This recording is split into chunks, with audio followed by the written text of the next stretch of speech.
네, 보건복지부가 오늘 국민안전, 국민건강 확보를 주제로 올해 업무 계획을 국무총리에게 보고했습니다.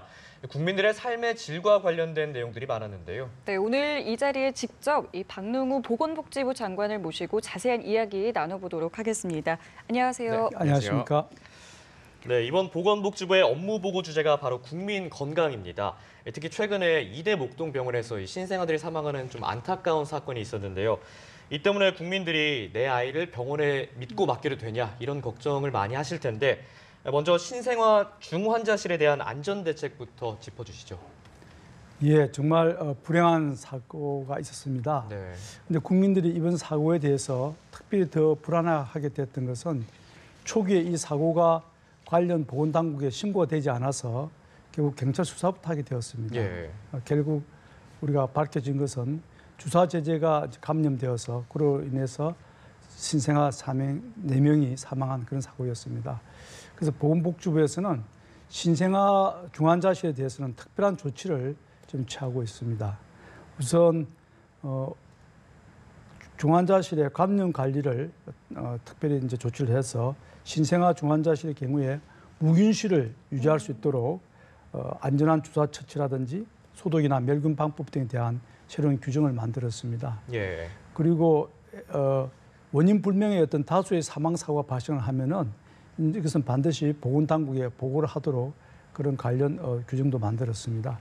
그리고 신생아실에서 여러 가지 진료 환경 자체가 그다지 좋지 않아서 그건 역시 이제 문제점이 지적되었습니다. 그래서 진료 환경을 강화하기 위해서 인큐베이터 같은 그런 이제 신생아들이 직접 쓰는 장비에 대해서는 예. 노후 장비를 일체 정비하고 또 장비 점검에 관련된 관리 방안을 마련해서 저희들이 제시를 했습니다. 그리고 전담 전문의가 24시간 근무할 수 있도록 그렇게 또 간호 인력도 좀 기준을 상향 조정해서 전문 인력을 배치하고 그에 따르는 수가 조정을 통해서 보상을 받을 수 있도록 여러 가지 조치를 취했습니다.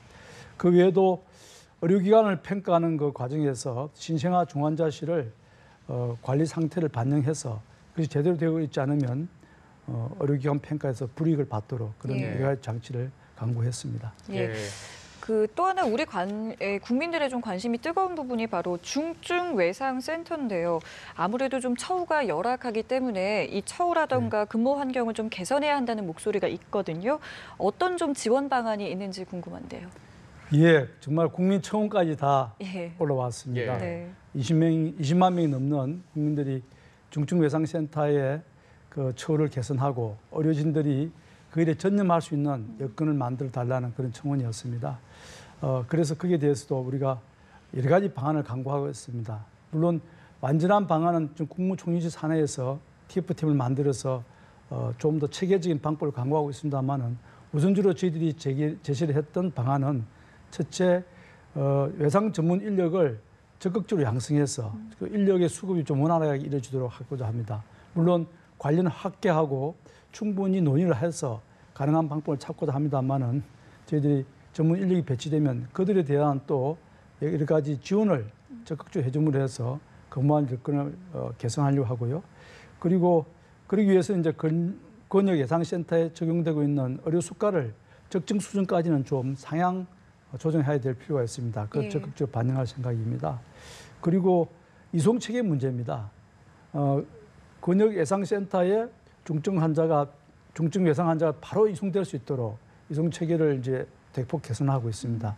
예컨대 닥터 헬기라든지 소방 헬기 같은 것이 서로 연계되어서 밤에도 이송되어 올 수 있게 하고 이송되어 온 도중에 그 환자의 상태를 미리 병원에 알려서 미리 준비할 수 있는 그런 통신망도 지금 개선을 하고 있습니다. 예. 그 외에도 이 전국에 지금 있는 외상센터들이 제대로 작동하고 기능을 하면 저희들이 전폭적으로 지원을 하지만 또 벗어나 있는 뭔가 좀 업무를 제대로 하고 있지 않는 곳에 대해서는 적절히 제재도 갈 그런 생각입니다. 네, 이런 개선 방안들이 잘 마련이 돼가지고 이제 외상센터에서 근무하는 분들이 좀 더 좋은 환경에서 근무를 하게 됐으면 좋겠습니다.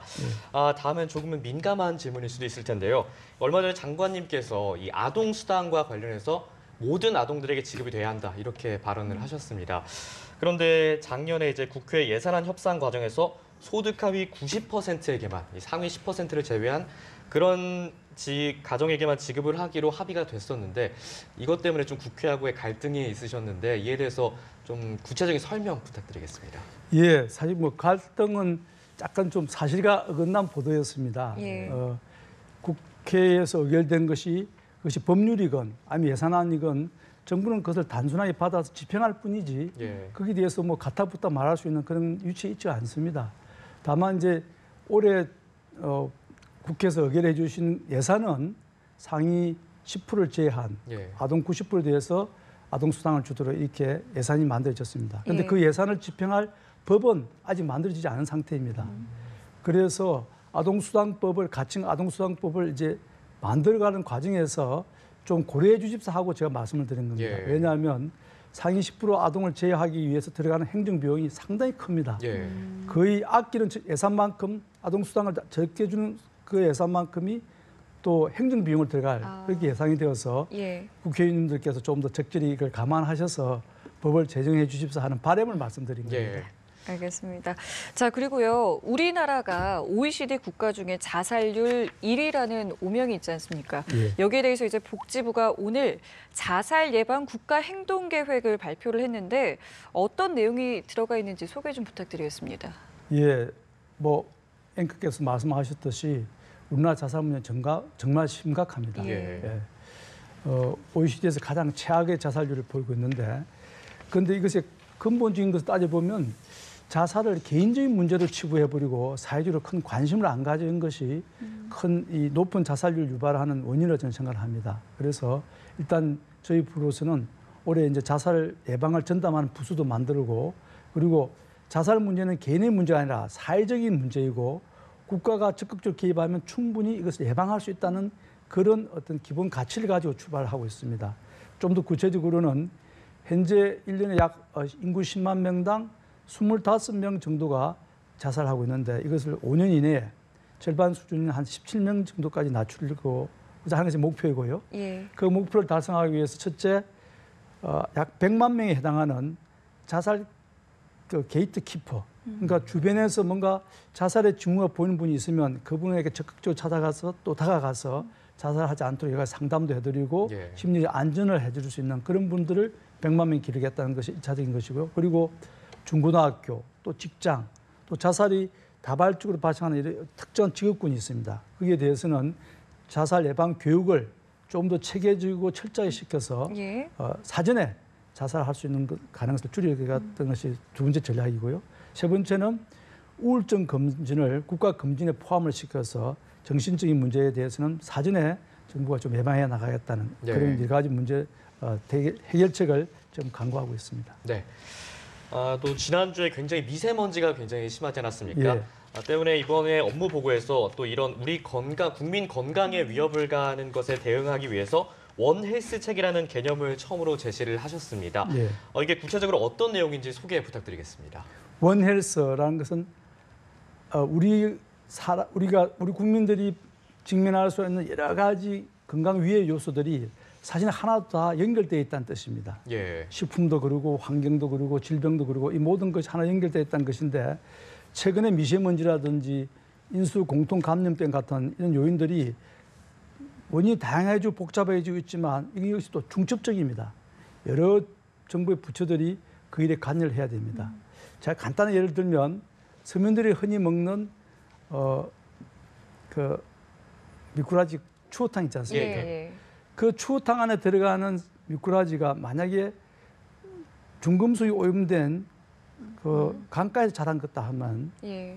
이것을 누가 관리해야 되느냐? 예. 이랬을 때 제일 처음 생각해 볼 수 있는 것은 추어탕이 생선이니까 해양수산부 이렇게 생각할 수도 있죠. 예. 환경오염에서 오는 것인가 환경부라 생각할 수도 있고 또 식당을 관리하는 뭐 식약처가 관리할 수도 있고 그러나 또 최종적으로 그 중금속 오염으로 인한 질병이 발생할 때 보건복지부가 책임져야 됩니다. 예. 이걸 여러 부처가 분절적으로 이 문제 접근하면 아무도 그걸 관여하지 않습니다. 그래서 어떤 국민들의 건강을 중심 테마로 놓고 어느 부처의 역할을 떠나서 우리가 공동으로 협업해서 이 문제를 해결하자는 것이 원헬스의 기본 개념입니다. 예. 그래서 제가 정부 업무 보고를 하면서 국민의 보건에 관련된 여러 부처들이 평상시에 자주 만나서 상의하고 문제를 공동으로 대응하는 그런 체계를 만들어서 부처의 소관상을 떠나서 국민 건강을 최우선적으로 확보하자는 것이 원헬스 체계의 어떤 기본 이념이고 또 그러한 방법이 정부에서 지금 채택하고 하고 있습니다. 네, 그럼 국민 건강에 관련된 거는 모든 부처가 뭐 네. 따로 일에 상관없이 건강에 관련된 모든 부서가 함께 좀 나누고 일을 한다 이런 맞습니다. 뜻이죠. 네. 예, 알겠습니다. 자, 어느덧 새해가 시작된 지 한 달 가까이 됐고요. 문재인 정부도 2년 차를 맞았는데 글쎄요, 장관님께서 생각하고 계신 올해의 각오를 좀 마지막으로 좀 들어보고 싶습니다. 예. 저는 이제 뭐 취임한 지 한 6개월이 막 지나가고 있습니다. 올해는 우리 국민들이 이제 국민소득이 3만 불로 진입할 것이 거의 확실합니다. 그래서 저는 국민소득 3만 불이라면 이제 거의 선진국 수준인데 그 선진국 국민소득 수준에 걸맞는 그런 복지체계, 복지국가를 만드는 것이 제 1차적인 목표입니다. 그러기 위해서는 삶의 수준을 높이고 이것은 또 특히 사회적 약자를 포용해서 우리 국민 골고루가 우리의 향상된 국민 소득과 경제 성장을 누릴 수 있는 그런 포용적 복지를 달성하고자 하는 것이 제 어떤 비전입니다. 그러기 위해서는 감염병 위협이라든지 대형 재난 재해 발생으로부터 국민들의 건강을 지키는 앞서 말씀드린 원헬스 체계를 좀 구축하는 예. 것이고 그리고 건강보험 보장성 강화 또 치매 국가 책임제 같은 핵심 국정 과제를 차질 없이 수행함으로 해서 소득과 의료, 돌봄에 있어서 국민들의 삶이 실질적으로 나아질 수 있도록 최선을 다할 네. 각오입니다. 네, 오늘 말씀 여기까지 듣겠습니다. 지금까지 박능후 보건복지부 장관이었습니다. 감사합니다. 감사합니다.